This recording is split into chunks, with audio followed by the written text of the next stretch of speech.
और भैया ने कहा जय श्री राम, मैं कहता हूं आप सब बोले जय सिया राम। बिल्कुल, जय सिया राम, क्योंकि सिया बहुत जरूरी है, सिया के बगैर राम अधूरे हैं। बिल्कुल सही बात है। और दूसरी बात इन्होंने कही भी पटाखे भैया 2018 में एनजीटी का आदेश था कि भाई जो नॉर्मल पटाखे हैं बैन कर दिया जाए, क्योंकि यहां पे एनवायरमेंट की मुसीबत है। और उन्होंने परमिट किया था, ठीक है हम ग्रीन पटाखे चलवाएंगे। लेकिन भाजपा शासित दिल्ली पुलिस ने जो कंडीशंस लगाए थे, एनजीटी ने बाद में सुप्रीम कोर्ट ने लगाए, उसको नहीं लागू करवा सके। उस कारण से 2020 में फिर एनजीटी ने ग्रीन पटाखे भी बंद कर दिए।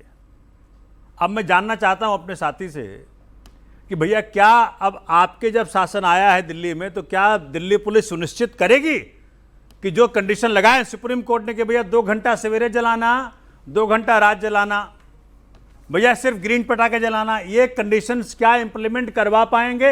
ये इनका सवाल है, मेरा सवाल है। नंबर 2, मेरे प्रश्न का नंबर 2, देखिए क्या है कि 20 मिनट से मैं देख पा रहा हूं, बिहार चुनाव पे आपने डिबेट करवाया है, इतने सारे यंग बच्चे हमारे पड़े हुए हैं, बैठे हुए हैं सारे यहां पे, क्या किसी ने भी इनके फ्यूचर की बात कर दी? क्या किसी ने भी ये बात करी कि भैया जो उनको शिक्षा मिल रहा है उससे इनको नौकरी मिल पाएगी कि नहीं मिल पाएगी? क्या इनका फ्यूचर किस दिशा में जा रहा है?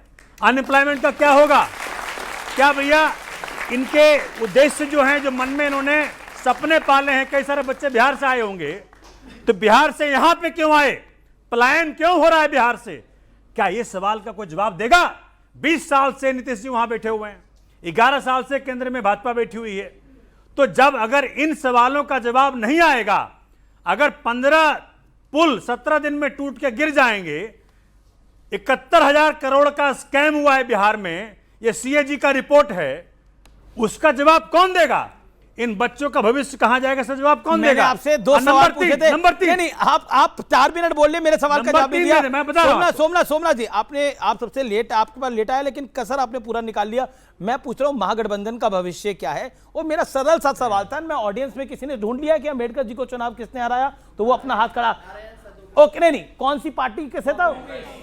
कौन सी पार्टी से था? कांग्रेस से था। सुनिए, आप ये चुप्पी, कितनी सिलेक्टिव चुप्पी थी, और सब लोग बोल रहे थे अंबेडकर अंबेडकर अंबेडकर। अंबेडकर को चुनाव हराने वाली पार्टी कांग्रेस, सीधी सी बात है। और कांग्रेस का गठबंधन करने वाली कौन सी पार्टी, मुझे बताने की आवश्यकता नहीं। हम करा रहे हैं। अब महागठबंधन का भविष्य पे बोलिए। ठीक है, सुनिए, देखिए मुझे भविष्य ना महागठबंधन की देखनी है ना एनडीए की देखनी है, मुझे भविष्य बिहार की देखनी है कि बिहार के बच्चों का पलायन कब रुकेगा, बिहार में इंडस्ट्रीज कब खुलेंगे। क्या इतने 20 साल में एक भी इंडस्ट्री कॉरिडोर बना पाए नीतीश जी? बताइए मुझे। ओके, सतीश जी भाई आप सुने हमारी बात। मेरा सवाल यह है, कांग्रेस ने हराया डॉक्टर अंबेडकर को, है ना? हिंदू धर्म किसने छुड़वा दिया डॉक्टर अंबेडकर को, जिसको आप सनातनी कहते हैं? और क्यों छोड़ा उन्होंने? और जब योगी जी कहते हैं बटोगे तो कटोगे, तो किसको बोलते हैं? किसको बोलते हैं? हिंदू जाति व्यवस्था के लोगों को बोलते हैं कि सारे जाति एक हो जाओ, बटना मत। ऐसा क्यों कहना पड़ रहा है? आप लोग यहां बुर्का बुर्का बुर्का की बात कर रहे हैं। भारतीय जनता पार्टी तो नीतीश कुमार पे बुर्का और पर्दा डालने में लग गई है। कल से आपको पता नहीं है तो ये तो किसी के आदमी नहीं है, ये किसी के नहीं है। और अगर इतना प्रदीप भंडारी नए भारतीय जनता पार्टी के इतने आक्रामक नेता हुए, तो मनुस्मृति पर जो है कुछ बता दिया स्वामी जी ने। आप एक काम करिए, प्रदीप भंडारी से नाथूराम गोडसे का मुर्दाबाद का नारा यहां लगवा दीजिए, लगवाइए, नारा लगाइए, नारा लगाओ, नारा लगाओ। नारा नहीं लगाएंगे ये। देखिए अगर बिहार में एक मिनट भाई, एक मिनट बिहार में अगर स्वामी जी को अगर जाति नहीं दिखी, तो उनको स्वामी वाला काम छोड़ देना चाहिए। ओके, पहले प्रदीप भंडारी नारा लगाइए भाई। नारे लगाने का काम इनका है, पर जिसने कंप्लीटली हम खंडन करते। बस सुनिए, इनके चक्कर में मत आइए। ये शीश महल बना गए दिल्ली के युवा का पैसा लूट के। वो विषय नहीं है। नहीं, इन्होंने हमसे कहा 10 सेकंड लीजिए। 1 सेकंड। नाथूराम गोडसे में तो नारा लग सकता है। नाथूराम गोडसे मुर्दाबाद बोलने में क्या जाता है भाई? कहाँ बोल रहे हैं हम? ये महात्मा गांधी का हत्यारा नाथूराम गोडसे का हम खंडन करते, हम खंडन करते।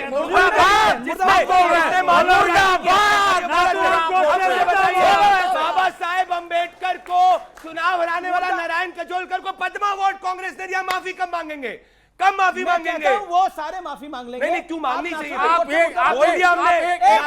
मैं माफी मांगने के लिए तैयार माफी हूँ। मांगिए। कांग्रेस ने अम्बेडकर को हराया, लेकिन आप नहीं एक मिनट, आप सुन नहीं रहे, आप सुन लीजिए।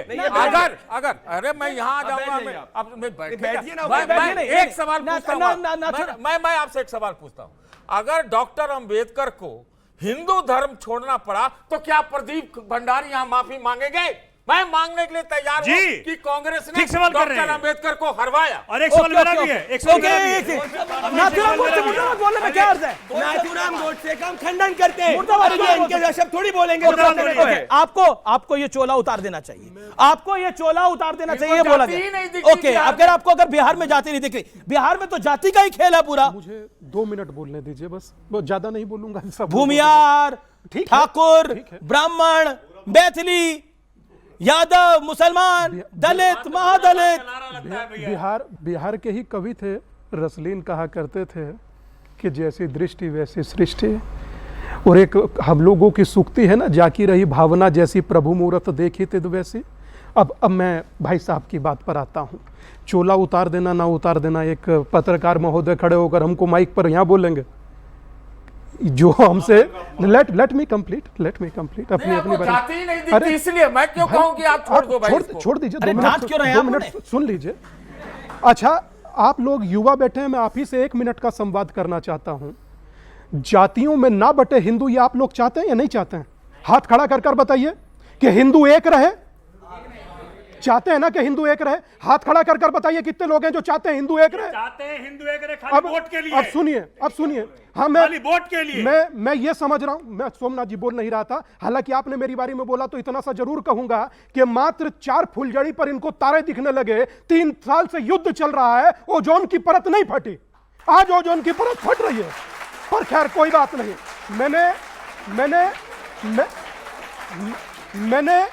तो वेलकम किया है। मैंने कौन सा मना किया? आप वैसे सही बात है। कौन सा मना किया? मुझे वोट बैंक से मत जोड़िए दादा।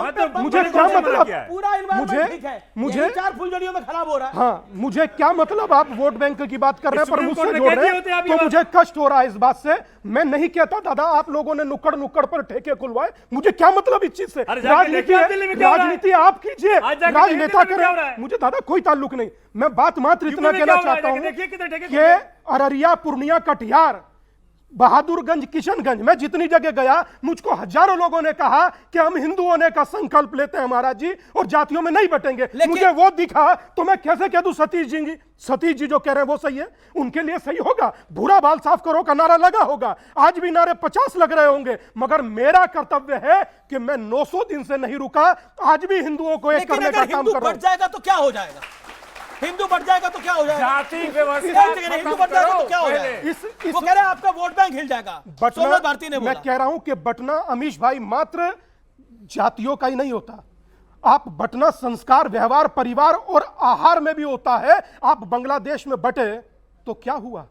आप कश्मीर में बटे तो क्या हुआ? आप हिंदू कुश में बटे तो क्या हुआ? कंधार में बटे तो क्या हुआ? पाकिस्तान में आप शून्य हो गए तो क्या हुआ? बोल दीजिए सतीश जी, कोई फर्क नहीं पड़ता। मैं कह रहा हूं, लेट मी कंप्लीट दादा।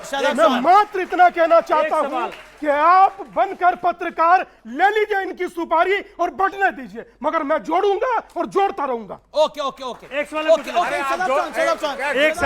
चाहता हूं, सुम्मी जी। ओके, जवाब तो लो। ऑडियंस